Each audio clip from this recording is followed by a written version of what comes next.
everyone. I'm Ebony Scurry, the Career Architect, and you are watching Careercraft.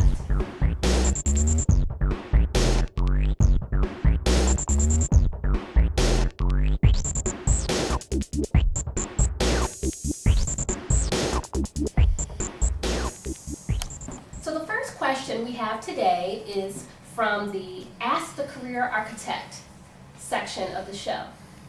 And Alan has sent in a video question for us, and we'll watch it right here. Hello, my name is Alan, and I had a quick question. I wanted to help my brother decide a career path, and I needed help with bridging the gap between doing something that he wants to do and making a good salary.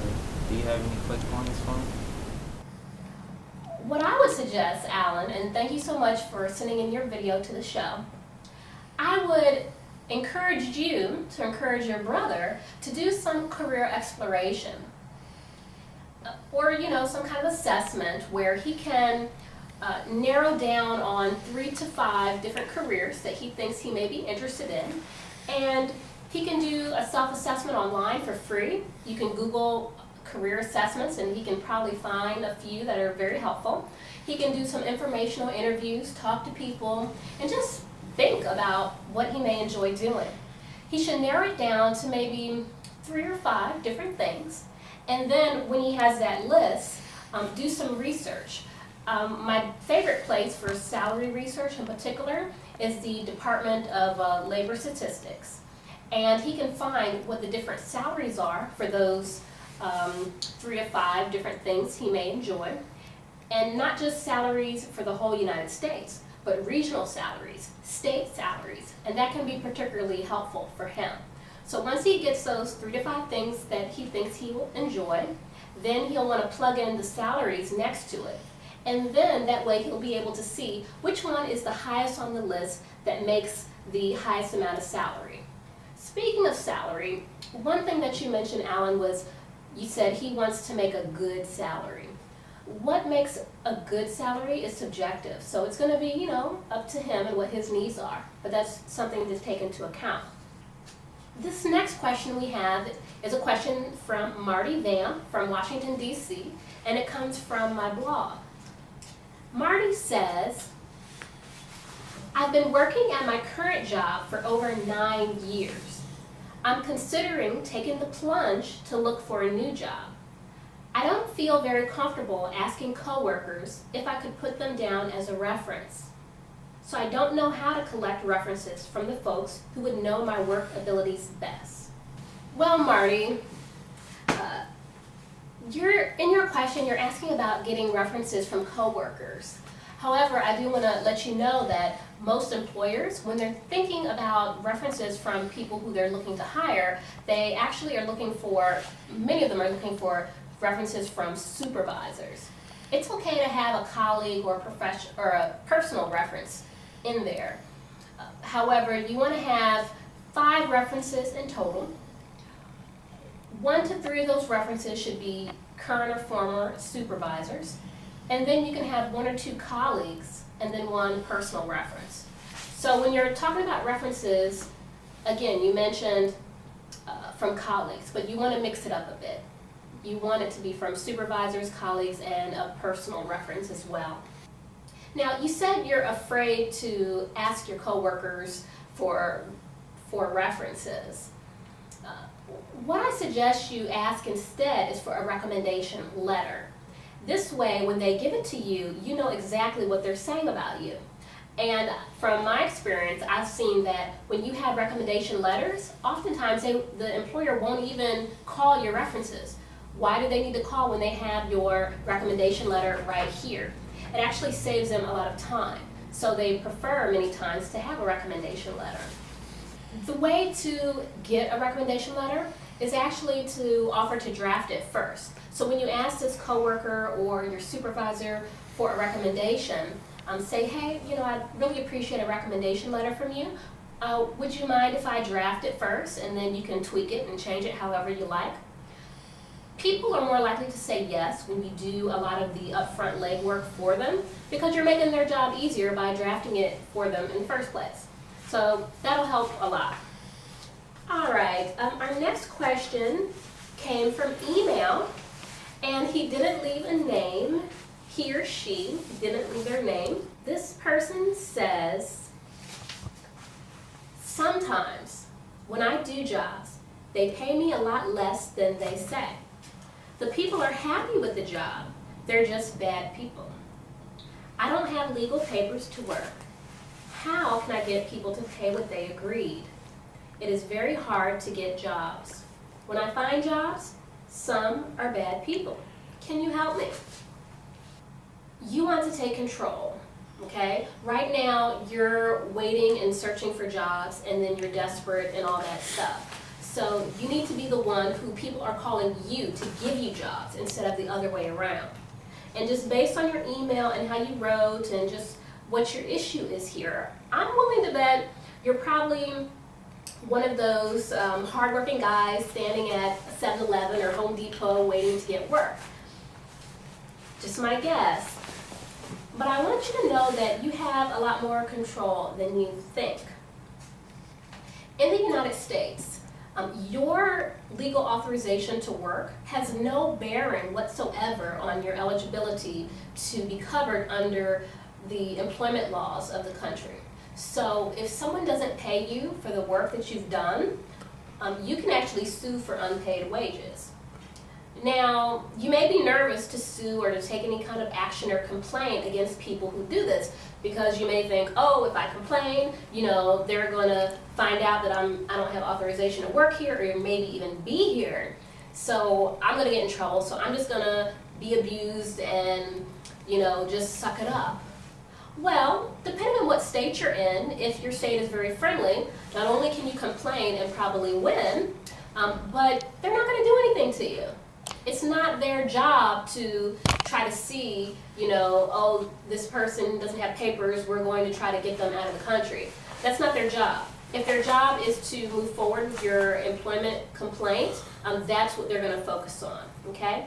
Also, in the current presidential administration we're in, President Obama has made a commitment not to deport or take that kind of action against people who aren't a particular threat to other people in the United States. So in other words, as long as your only crime is not coming here with your appropriate paperwork, then they're not going to take any adverse action against you should you complain about being mistreated in the workplace. So number 1, get inexpensive business cards. 2, when you get jobs from good people, people who pay you what they say they're going to pay you, get their contact information or give them your contact card, okay? And number three, absolutely do the very best work that you can do. Let your work speak for you and let it speak for itself, all right? That way, when people want more work done, they'll recommend you, they'll refer you, they'll call you. But what's going on now is that you're probably going to jobs, you go and then you leave, and you don't leave them any way to contact you if they want to find you again to do the great work that you've done. So you want to begin to build this kind of network, and you want to do it in a way that, again, they will be contacting you. So instead of you waiting on a street or waiting or wherever you're going to find these bad people, the good people are calling you. That's what you want. All right. We have, let's see,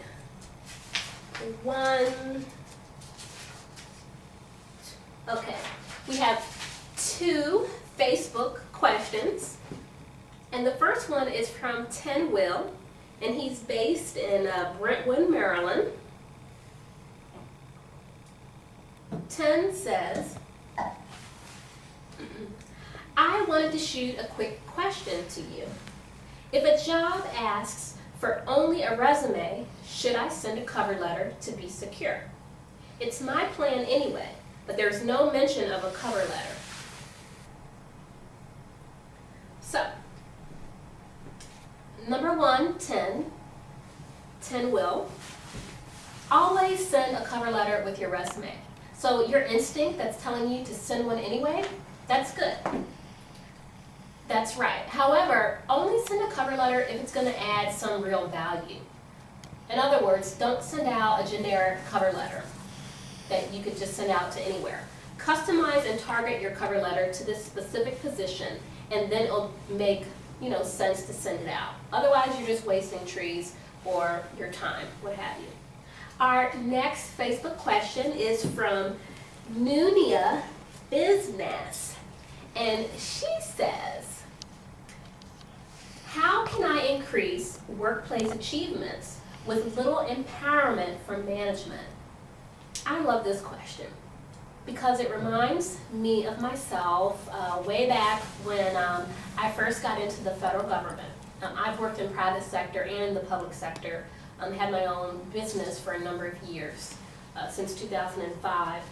However, when I was in my first federal position, I had a number of supervisors during those first couple of years, and one of them wasn't as supportive as I would have liked. And a lot of the things I wanted to do just weren't in my job description. So I know exactly how you're feeling here, Nunia. And I'll tell you what I did, and this is what I encourage you to do. When I was in my position, my supervisor had me doing this kind of mundane administrative work that wasn't really exciting at all. What I did though, they did allow me to join a little committee called the Federal Women's Program Committee. And that committee, they have them in like all different federal agencies, different kind of committees, special interest groups, things like that. And I joined their training committee. And even though I wasn't allowed to create and teach workshops in my primary job, as a member of the committee, I was able to do that. And that's what I did. And that helped me to get my next position, which was in training, creating and delivering workshops and things like that. So it was fantastic. All right, for our next session of Careercraft, the next part of the show is called, How is my document doing? And this is where you can submit your resume, cover letter, or other career document, and I will let you know where it stands. So we have our resume from Arune. She has her last name here, but we don't need that. She says, after graduated Bachelor of Arts, I started working as a marketing support for Supreme Products company in Bangkok, Thailand. My working field was mostly related to documents, coordination, and internal customer service. After working 3 years, I decided to continue the further education in the United States. Now I'm earning HRM degree at DeVry University.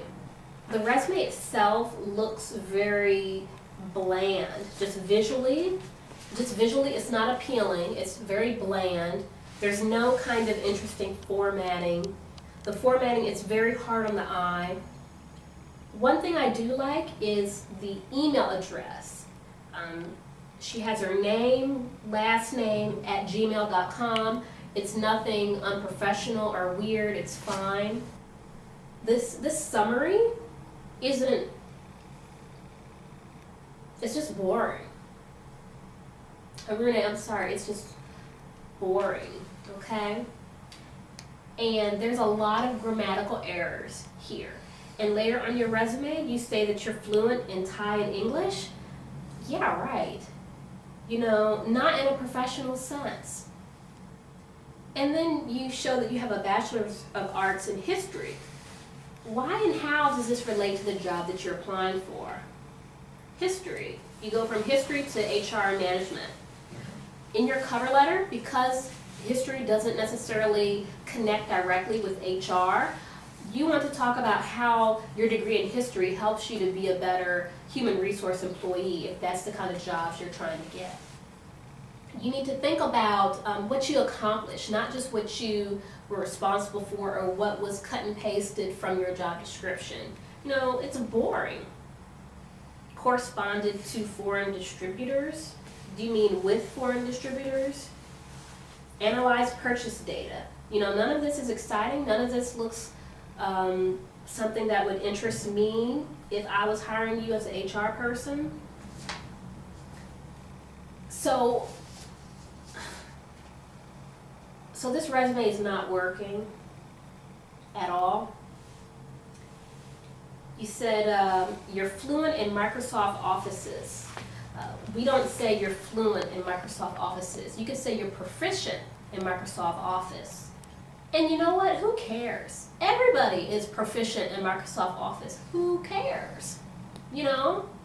What does matter though, Arune, is if you're proficient in something like Microsoft Excel, that's a very valuable part of the Microsoft Office suite that a lot of employers are really looking for people who are strong in. One thing that I do see here that I really like,